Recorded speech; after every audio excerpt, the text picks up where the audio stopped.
So welcome to the Bhagavad Gita class. Who's ever engaged online, welcome to the Bhagavad Gita class, and we'll begin.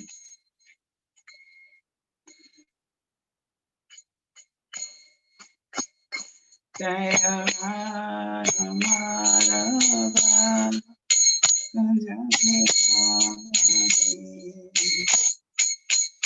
Jaya Radha Madhava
Hare Krishna, Krishna Krishna, Hare Hare, Hare Rama, Hare Rama, Rama Rama, Hare Hare, Hare Krishna, Hare Krishna, Krishna Krishna, Hare Hare, Hare Rama, Hare Rama, Rama Rama, Hare Hare. Hare Krishna, Hare Krishna, Krishna Krishna, Hare Hare, Hare Rama, Hare Rama, Rama Rama,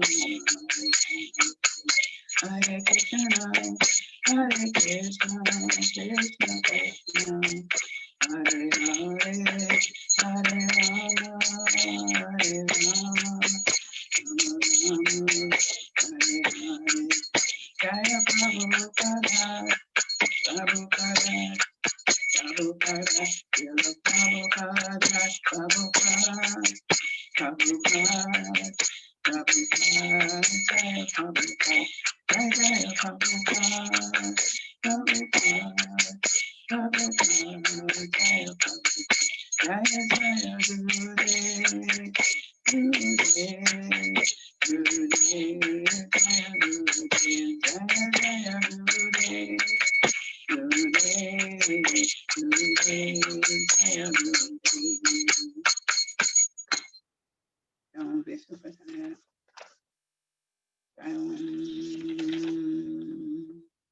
Vishnupada Paramahamsa Papa Kacharya Sata Sata Shishumadhe Siddha Bhaktivedanta Swami Srila Prabhupada Ki Jai.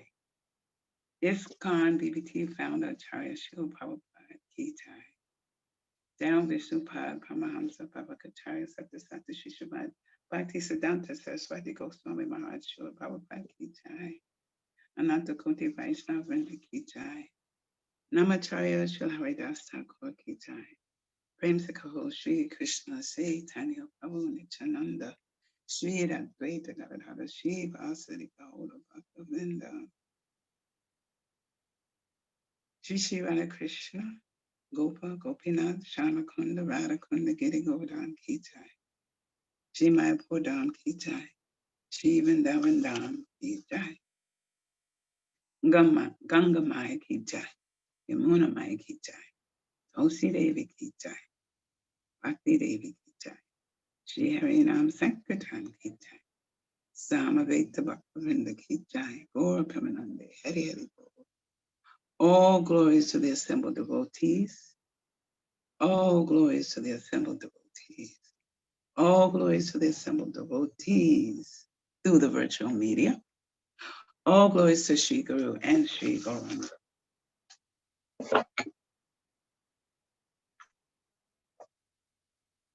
So we'll do the auspicious prayers before beginning.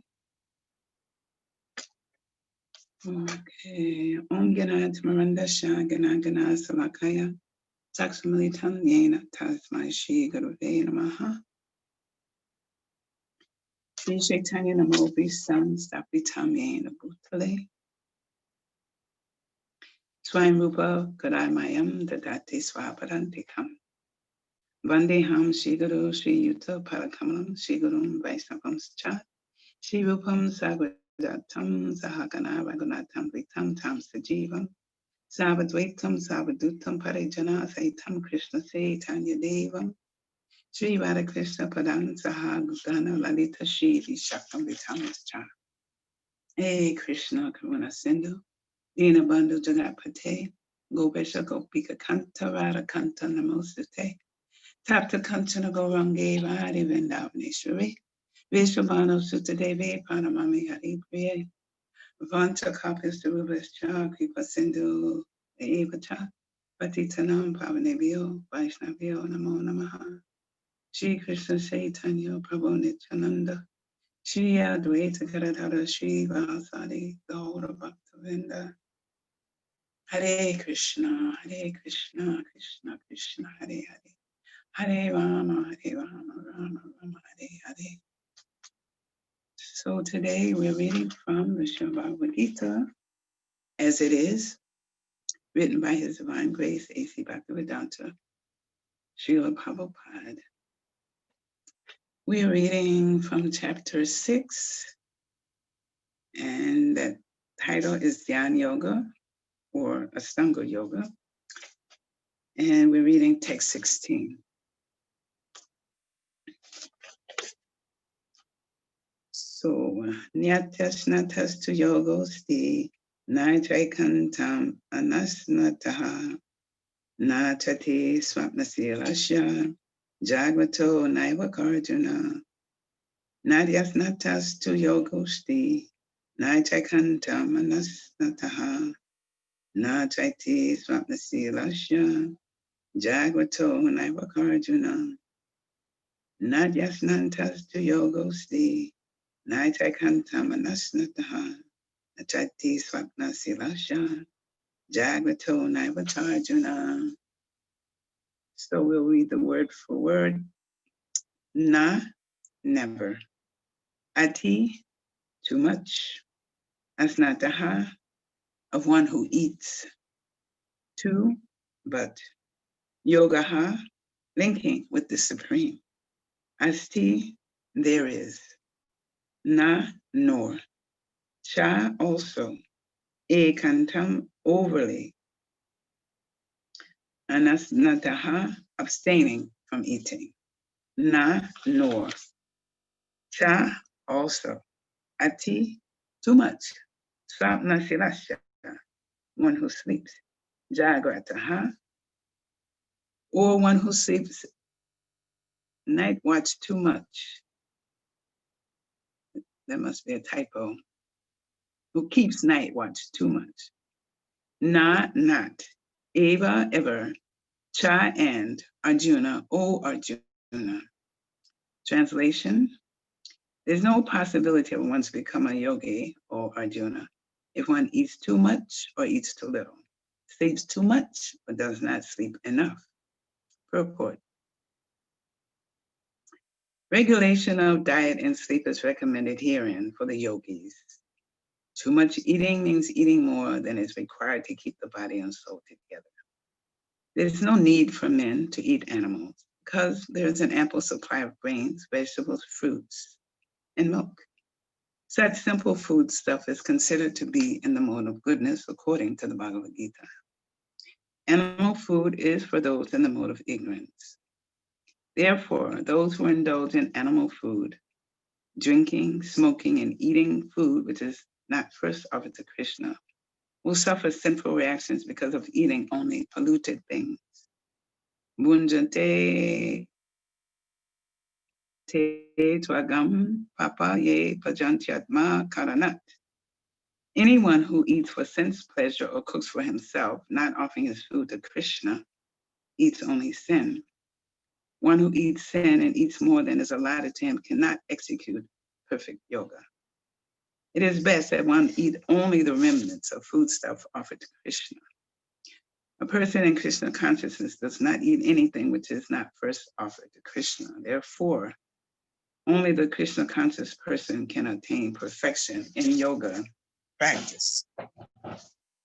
Nor can one who artificially abstains from eating, manufacturing his own personal process of fasting, practice yoga. Krishna conscious person observes fasting as it is recommended in the scriptures. He does not fast or eat more than is required, and he is thus competent to perform yoga practice. One who eats more than required will dream very much while sleeping, and he must consequently sleep more than is required. One should not sleep more than 6 hours daily.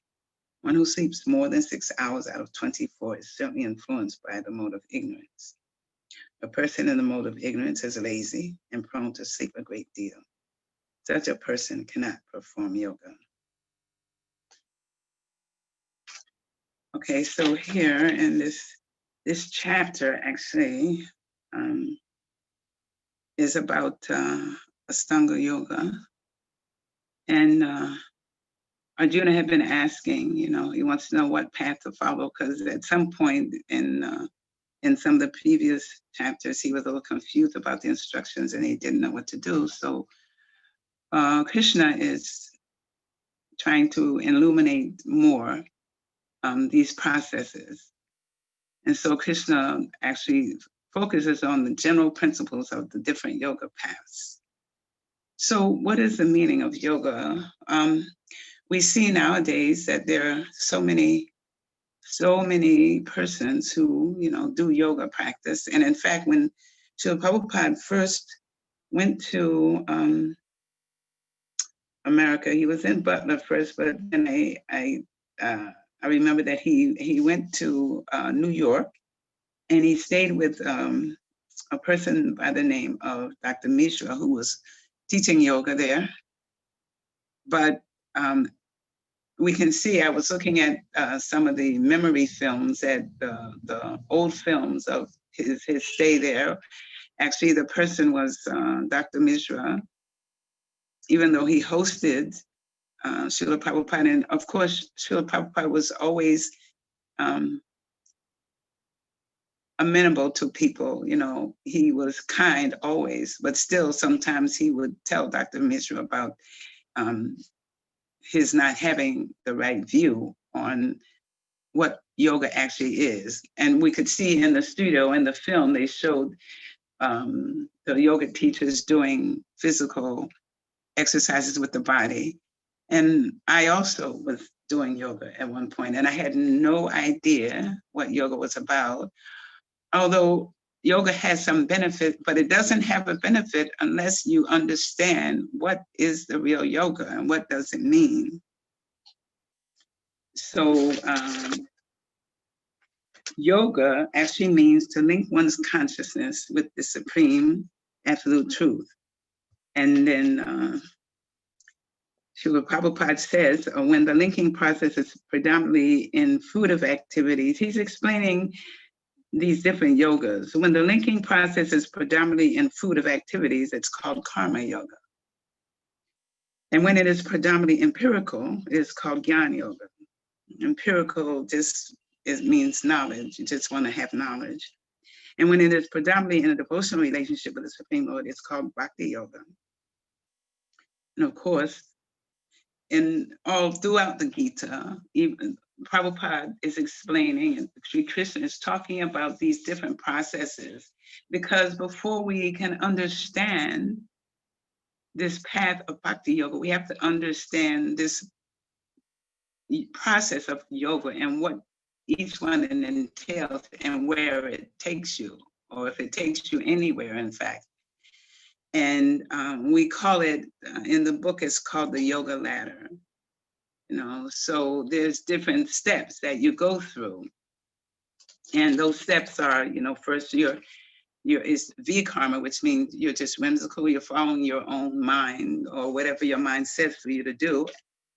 It says, as it says in here, I think he talks about one who just artificially abstains from eating, and he just makes up his own path of how to do that. No, does it whimsically. So that's the person who's not following anything. And then it goes up to the karma yoga, and then the jnana yoga, and then Ashtanga yoga. And in chapter 5, Srila Prabhupada begins to talk a little bit about Ashtanga yoga, but in this chapter, he goes more into detail about Ashtanga yoga.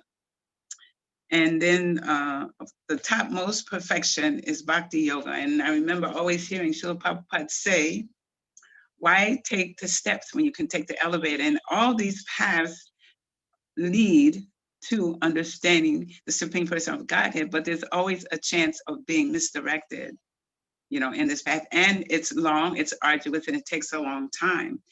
And in this day and age of Kali Yuga, who can really do that? It's Kali Yuga, you know. So as Prabhupada said, why take the steps when you can take the elevator? It's direct. So here, Prabhupada is saying that we need to regulate our diet and our sleep. Now, I was listening to a class by Dear Krishna Goswami, and he was actually saying that, what is the essence here? The essence here is, you know, do the needful. You know, say, you know, like for instance, an elephant eats more than an ant. We all have different types of body, and we all have different needs.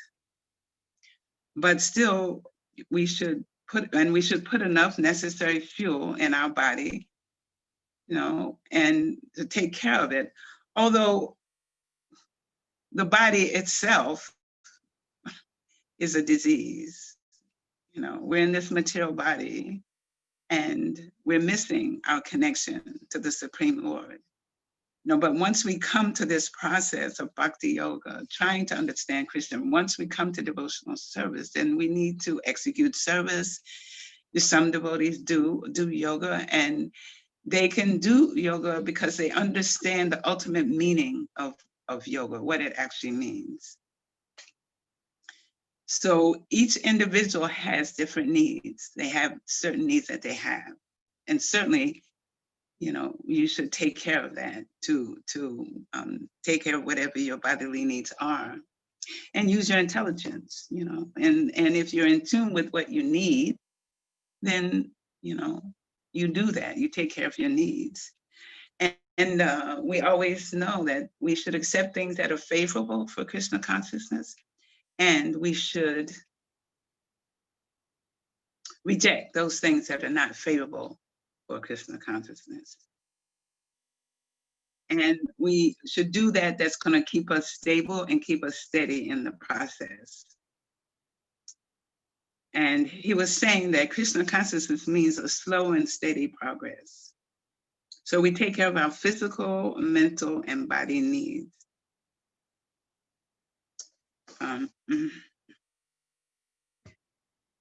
So this says here, so there's no need for men to eat animals. So we see how much violence is committed because people think they need meat to eat in order to stay healthy.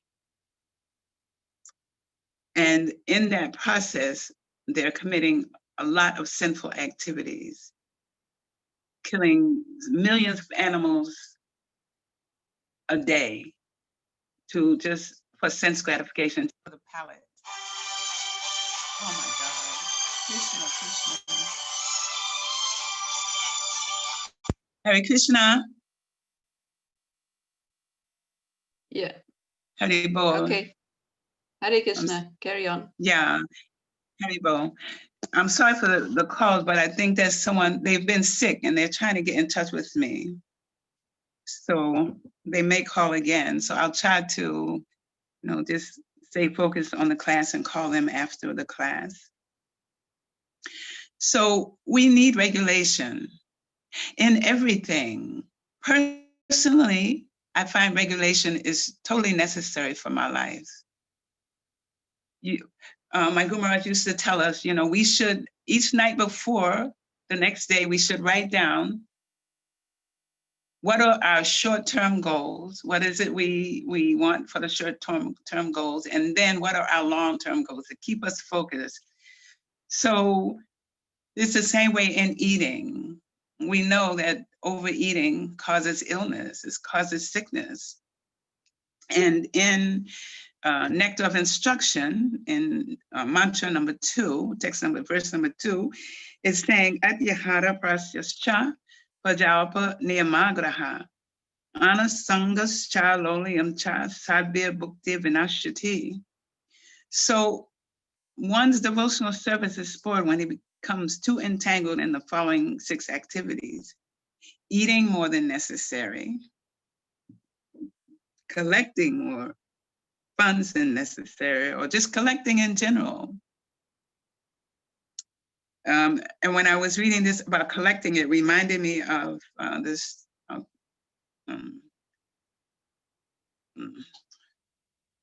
Prabhupada talked about how the birds and the animals, they just take what they need. There can be like 2 or 3, 4 bags of grains laying on the road, but the bird and the animals will only take what they need. But when the human being comes, they start storing. They see so much and they think, okay, I need 2 bags, I need 3 bags, and they'll take all the bags just to store it in case, So also this overeating and collecting, it increases lust and it increases greed. And it's said that the tongue forms a straight line all the way through the body, and it connects to, and eating too much also increases sexual agitation. So I was reading this purport from the Nectar of Instruction. So one becomes entangled in the following 6 activities: eating more than necessary or collecting more funds than required, over-endeavoring for mundane things that are very difficult to obtain, talking unnecessarily about mundane subject matters, practicing the scriptural rules and regs only for the sake of following them and not for the sake of spiritual advancement, or rejecting the rules and regulations of scriptures and working independently or whimsically, and associating with worldly-minded persons who are not in Krishna consciousness, and being greedy for mundane achievements. So in order to be successful in our steady march back to Godhead, and to attain Krishna prema, love for Krishna, we have to observe regulations. And there, as Prabhupada says in this purport, there's ample supply of grains and vegetables and fruits and milks. And as devotees, we know we can make so many nice things. There's an unlimited amount of things that we can make from grains, vegetables, fruits, and they're all very, very nice and in the mode of goodness. So there's no need for and also when you eat animals, it has an effect on your consciousness because you're eating the consciousness of the animal. First of all, it's a corpse, and what is it? It's dead. It's a dead corpse. So you're putting that in your body. And also the fear and the tears and the terror of the animals who are being killed is in that meat that you're eating. So if you want a peaceful life, if you want to practice yoga, the real yoga, you cannot eat meat, because you won't have the peace that you're seeking. And as Prabhupada says, you're only eating sin. You're only eating sin. So animal food, he's saying, is for those in the mode of ignorance. So those who indulge in animal food, drinking, smoking, and eating food which is not first offered to Krishna will suffer sinful reactions because of eating only polluted things. So when we offer our food to Krishna, then we're gradually spiritualizing our body. And we don't get any reactions from it. And some vegetarian, we're not vegetarians, we're actually only eating, we prasaditarians, actually we're only eating what is offered to Krishna. So it doesn't mean we have a label, we don't eat meat, it's true, because Krishna says in this Gita, what he accepts. I think it's 926. Yes, it's 926. If one offers me a leaf, a fruit, a flower, milk, or whatever, I will accept. So even though, we may have to so-called, destroy and kill the plants in order to offer the Krishna, but we are relieved of any sinful reaction in that offering to Krishna because we're offering it to him. Everything we have, everything we do has to be offered to the Lord because he's the proprietor of everything. He owns everything. You don't own anything. You came here with nothing, you will go with nothing. So you can't claim proprietorship over anything in this material world. And we need to take care of our body. So having the material body is a disease in itself anyway. We're spirit souls, but because we wanted to lord it over material nature, we are in these material bodies. And as we know, as we live with these bodies daily, we know they're not beautiful. And it's always a problem, especially as you get older with the body. But this body is a vehicle in which we can execute devotional service to the Lord. That's the only good thing about having it, is that in the human form of life, you can serve Krishna and understand we can read, just like we're reading the Gita, we can understand what we need to do in order to reach the goal.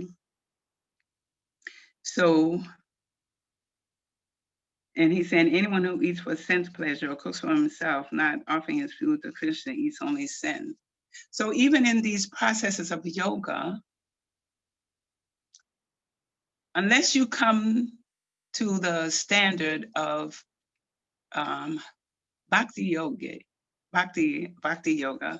there's always some form of selfishness in this yoga process, you know. So we want to please Krishna. We want Krishna to be happy. We want to offer things, you know, for Krishna's enjoyment. And even we are for his enjoyment. So we need to offer everything for Krishna's enjoyment. So Prabhupada says here that therefore only the Krishna conscious person can attain perfection in the yoga practice.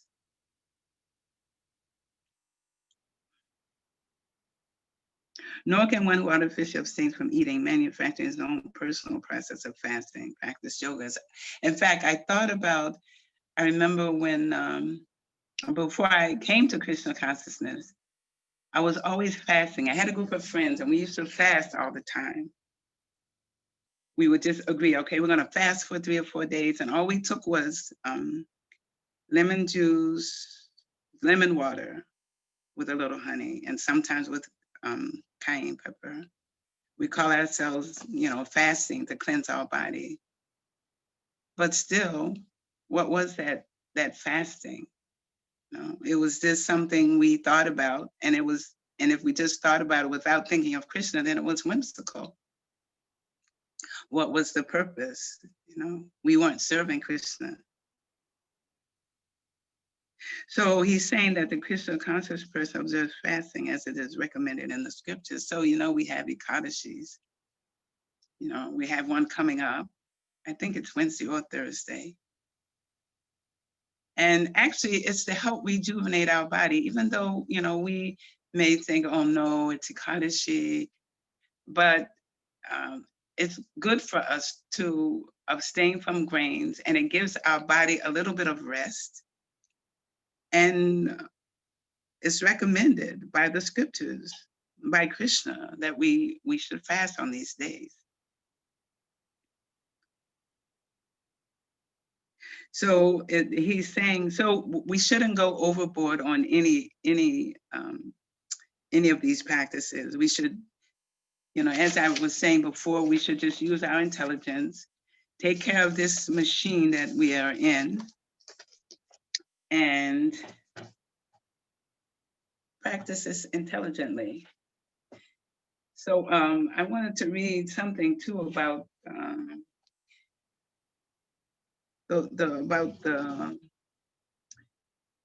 this is from the Upanishad, and it's about also it cements what Srila Prabhupada is saying here in the Bhagavad Gita about not eating animals. And okay, so in mantra 1, Krishna, Srila Prabhupada is saying, human beings are not meant to quarrel like cats and dogs. They must be intelligent enough to realize the importance and aim of human life. The Vedic literature is meant for humanity and not for cats and dogs. Cats and dogs can kill other animals for food without incurring sin. But if a man kills an animal for the satisfaction of his uncontrolled taste buds, he is responsible for breaking the laws of nature. Consequently, he must be punished. And actually, I've seen where there have been, you know, videos about the type of teeth we have. We're not meant to eat. The animals, certain animals are meant to eat other animals. But the human being, his teeth are not made for that, to eat animals.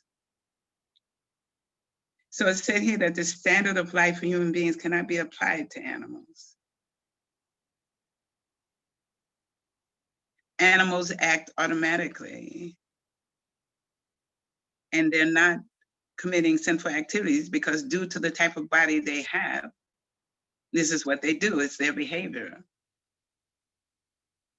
The tiger does not eat rice and wheat or drink cow's milk because he has been given food in the shape of animal flesh. Among the many animals and birds, some are vegetarian and others are carnivorous, but none of them transgress the laws of nature, which have been ordained by the will of the Lord. Animals, birds, reptiles, and other lower life forms strictly adhere to the laws of nature. Therefore, there's no question of sin for them, nor are the Vedic instructions meant for them. Human life alone is a life of responsibility. So this life of responsibility, so we take responsibility for our bodies. We take responsibility for regulating everything that we're doing. And he also says that one who eats more than required will dream very much while sleeping and must consequently sleep more than is required. And it has been my experience that if you eat too much, you sleep more. And also, the lighter you eat, you actually take rest. You don't sleep, because sometimes I find, this is my personal realization, is that eating more than required means sleeping more than required, for sure. And not only sleeping, but actually deep sleep, like a drug kind of sleep. But when you eat lightly, when you just take milk, or you take, just fruits, or you take the Ekadashi preps, and just enough to keep body and soul together, when you take rest, you actually just rest. And you can get up within, like 15 or 20 minutes, because you're not heavy from eating too much, then you're able to maintain some type of subconsciousness. And you're able to, not to waste time in sleeping. And so Prabhupada is saying that if you sleep more than 6 hours, now, some people do need more than 6 hours. You may need 7. If that's what you need, then, you should do, if that's favorable for your performing your service. Because I see that a lot of devotees, they do so much service, and, they need to take nice rest so they can be fresh to continue that service the next day. So, but we don't want to be in the mode of ignorance. So it says a person in the mode of ignorance is lazy and prone to sleep a great deal. Such a person cannot perform yoga. So sometimes we may be wrestling with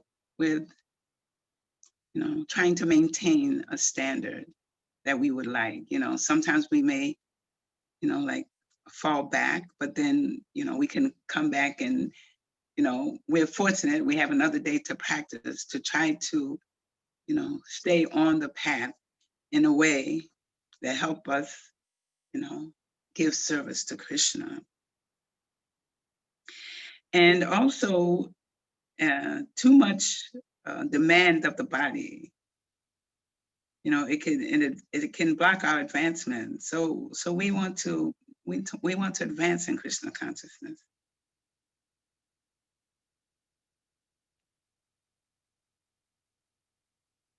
And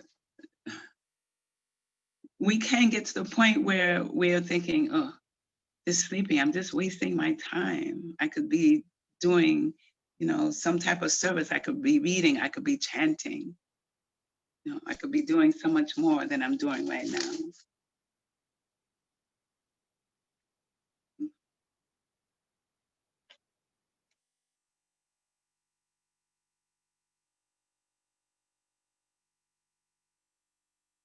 So in this, whenever Krishna is speaking here, it always comes to the point of service, of serving, of directly serving Krishna. We have to come to the point of bhakti yoga. And we can see in our scriptures that there, we have examples to follow. We can't imitate, but we can, we can't imitate what they did. Like Srila Rupa Goswami or the 6 Goswamis, they didn't sleep hardly at all. And maybe 2 hours, 3 hours, and they minimized so much and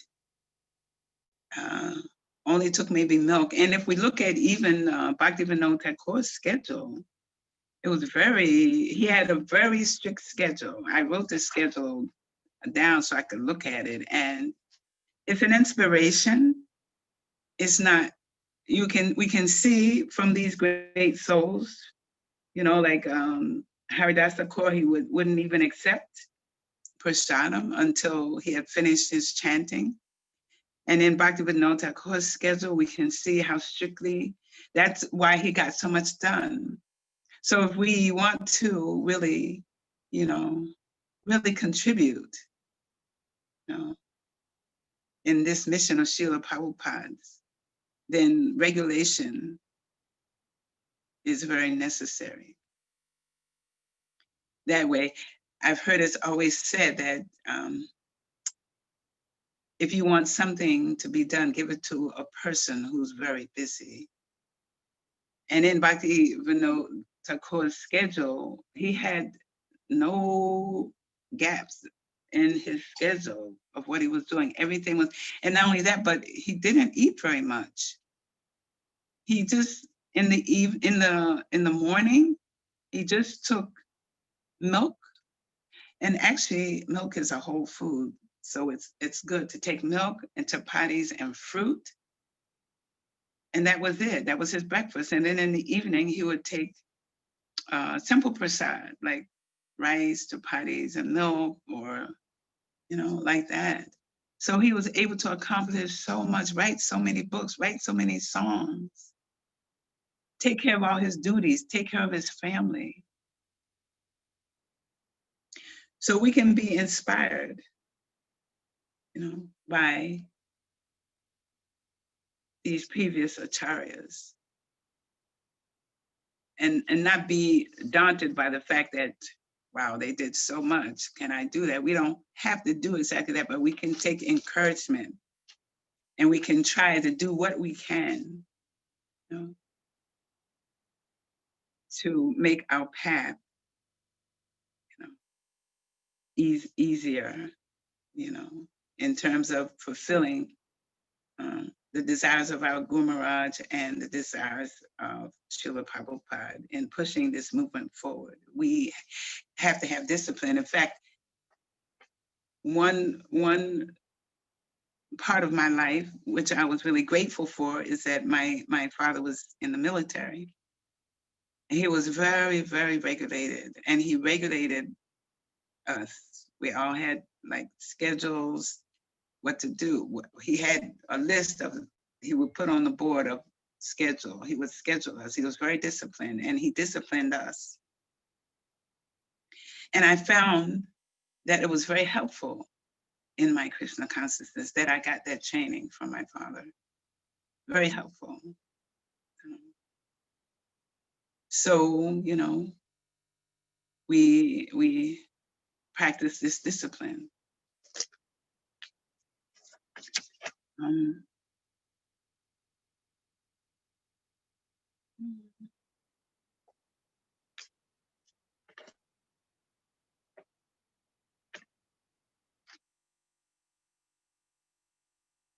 So as I said before, Krishna is just giving Arjuna all of this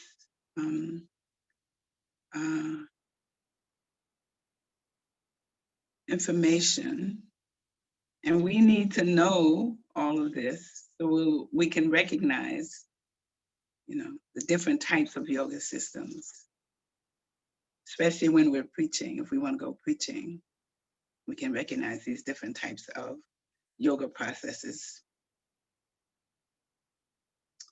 And I know that Srila Prabhupada would really think it's a waste of time when he slept. He really hated sleeping.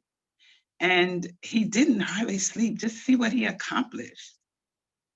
I've been so much in awe of Srila Prabhupada more and more each day as I see how the movement is going on. And at his age of 70, and he came here and spread this movement all over the world, one person. And he did it by his regulation too, because he was an advanced pure devotee. So he did it by his regulation, and he was committed to his spiritual master. He wanted to push on the mission of his spiritual master. So, he hardly slept.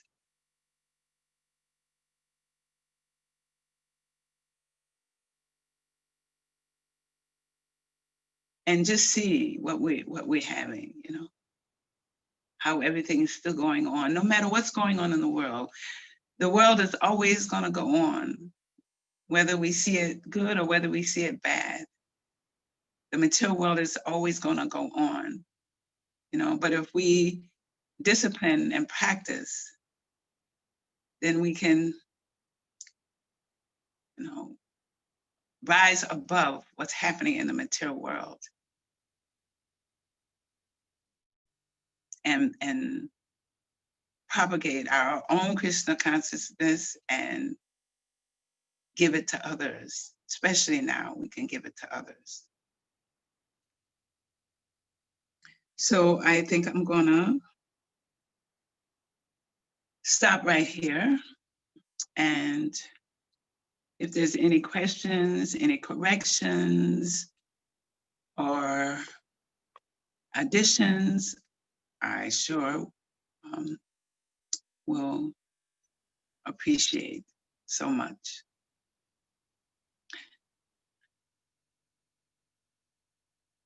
Thank you very much. Thank you. So anyone, you can unmute, and if you've got a comment or question.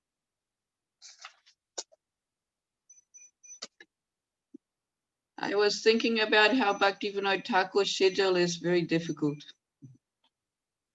Yes, all their schedule is difficult. Yes.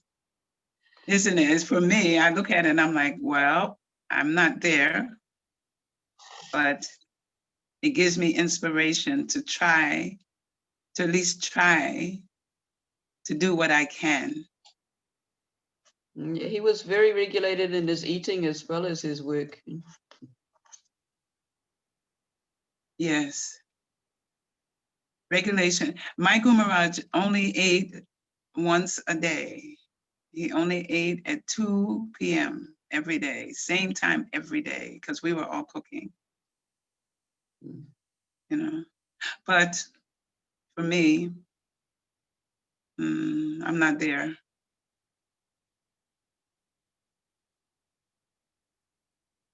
No, we all have different bodies. So I guess part of this regulation is to understand what our body needs and not to try and do what somebody else can do.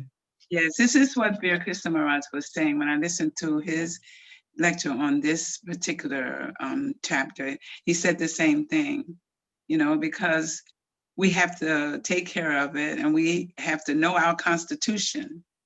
What is it that we need? What is it that we need to keep going? And he made the example of, like an elephant can eat more than an ant. It depends on the body.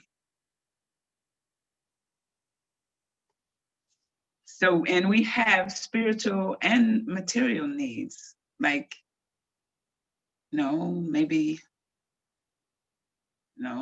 we need to have at least a warm place, when it gets cold, Yes, my Guru Maharaj spoke on that. He says everybody has their own needs according to their bodies, and he says my need is to have 2 sweaters.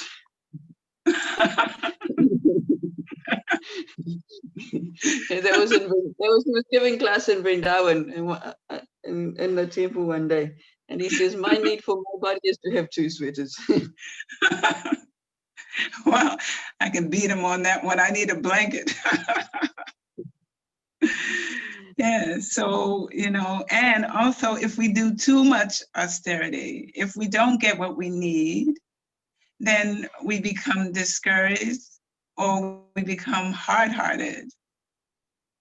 So we shouldn't be too hard on ourselves.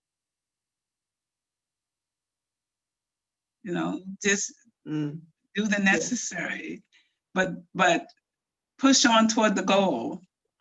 Push on toward the goal. The goal is to love Krishna. It's to go back home, back to Godhead, to understand Krishna, to keep him, think of him all the time. Never forget Krishna, always remember him. Chant those 16 rounds and more if you can. And chant them nicely.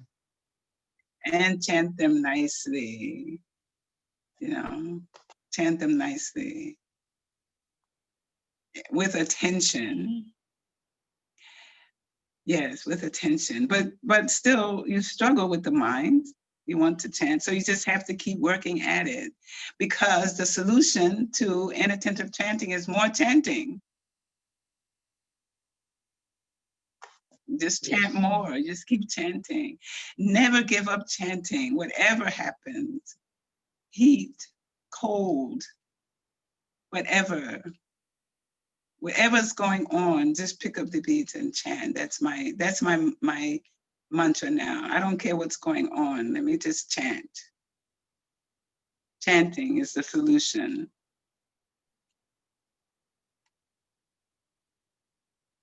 Good. Okay, so thank you very much. It's been very nice to hear from you. Thank you. Okay. Thank you for allowing me to do the class. And all glories to the assembled devotees who's ever online. Thank you very much. I hope one day we can have personal association and not just virtual. Yeah, I don't know what's happening, but I think it's in the new year. Yes. Thank you. All right. Thank you, Jay.